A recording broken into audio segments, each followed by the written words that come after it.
Hello YouTube and Doctor Who fans, welcome to a review on a very special Doctor Who audio known as The Light at the End.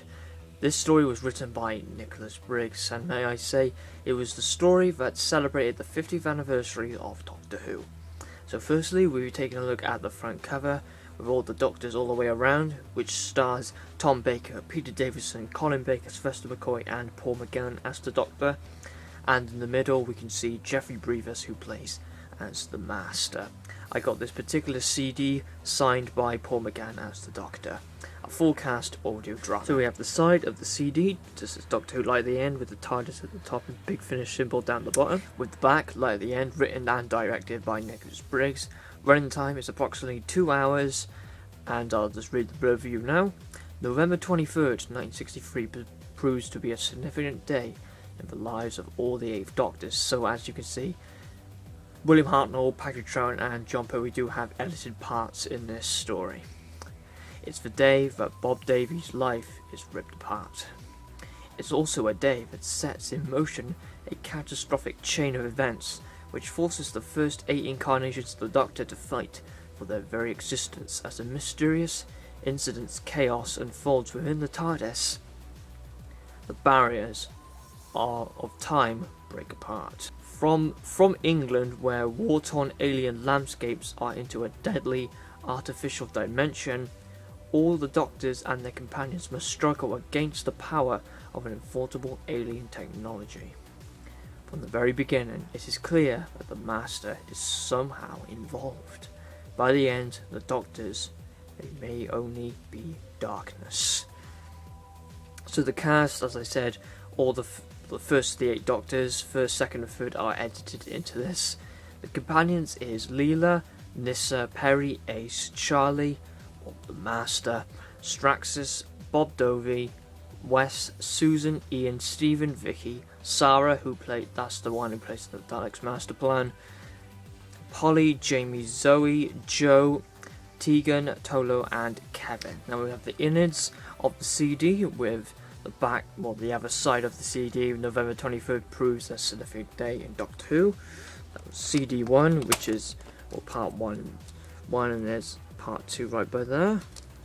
And here's some advertisements for other Big Finish stories such as Signs of Time, The Reaping, The Gathering and Dark Eyes.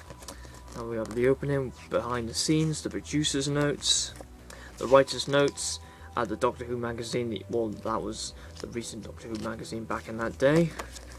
And also available is The Light at the End limited collector's edition, but I only got the standard.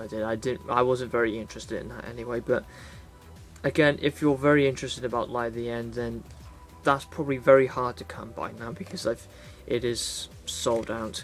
And credits by here, the director, the web services and all that, and that nice picture on the background as well. Now, what's so brilliant about this particular CD, because it's probably one of my favourite multi-Doctor stories ever, to be honest. This is really well done. This one is really well written and directed by Nicholas Briggs. He really did a fantastic job at this, and it would have also been brilliant if I got that signed by him, but I didn't get Light at the End signed by him because I thought Paul McGann's role in this was absolutely fantastic as well.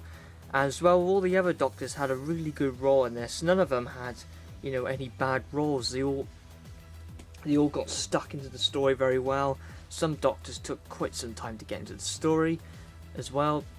8th Doctor, of course, that's the highest incarnation with the story. So of course I would call him as the main character in this story. But all the Doctors do have a fantastic role in this, as well as the story is very, very, very well written in this. Some people do find it a little bit confusing, but you really gotta not really have any breaks in this.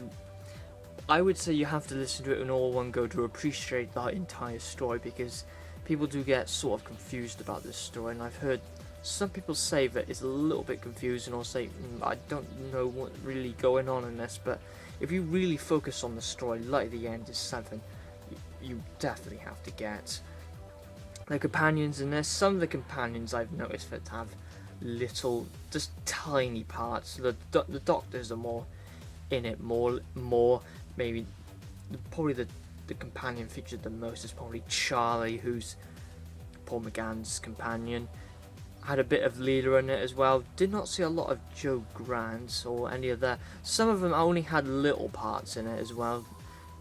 But say the main companions like Leela with Tom Baker, that was a good role. Nyssa with Peter Davison, and you know, Perry with Colin Baker and Ace with Sylvester McCoy. They had more bigger parts, but the other companions such as Fraser Hines, Ian, I didn't see them have like fantastic parts. Maybe they had like a couple of lines and that was about it, but I love the scene where they all meet together. It's just absolutely fantastic. All the Doctors communicating with each other, just talking to each other. I just love things like that, especially with audios, and I do highly recommend you definitely pick this audio app. I can't really, that was all my positives that was with the story, and I did have a negative as well, that some of the companions are, you know, a little dragged away from the story a little bit, but that's nothing to really worry about. It's still really good story. I would probably rate the light at the end a 9 out of 10. Absolutely fantastic audio. If you're collecting audios, then this is definitely something I will recommend you get in your collection first if you're starting to collect audios, because you can get a taste of all the Doctors, even the edited Doctors as well. And you could probably, if you really like Tom Baker, then you could get into the 4th Doctor series of audios. Like this series, for example, the 4th Doctor series as well, and they've done 3 series so far with the 8th Doctors, or you could do the monthly ranges with the 5th, 6th and 7th if they drive you, and a lot of people are starting to like Paul McGann in the audios as well, so I recommend getting the 8th Doctor audio series and Dark Eyes, and you really get a taste of all the Doctors. This is why this story is highly recommended for all Doctor Who audio fans. You need to get this in your collection. It's an absolute gem to have, and it just looks lovely on the shelf, this one does. So that was my review of The Light of the End. Now, even though the Easter holiday or the Easter holiday is coming up, that's where I'm going to try and do every single one of my requested reviews. I've got so many, it is quite ridiculous. I'm probably going to say you can't really request anything else. I just want to get every request out of the way, because people have been waiting for a very long time, and I'm just going to mostly do all of them on the Easter holiday, maybe all Monday to Fridays, so I can at least get about 10 done, man, and that'll put less pressure on me. But it's because I haven't done a lot of videos because I've been revising for an exam, so that's why I haven't been doing any requests. Well, I've been doing this one because this one deserved to be in the video, so that was the excuse why. So thank you very much for watching the review of The Light of the End. Again, definitely recommend it to be in your collection. I'll see you in my next video review, which will be the review of The Mythmakers. So stay tuned for that, and have a fantastic day, everybody.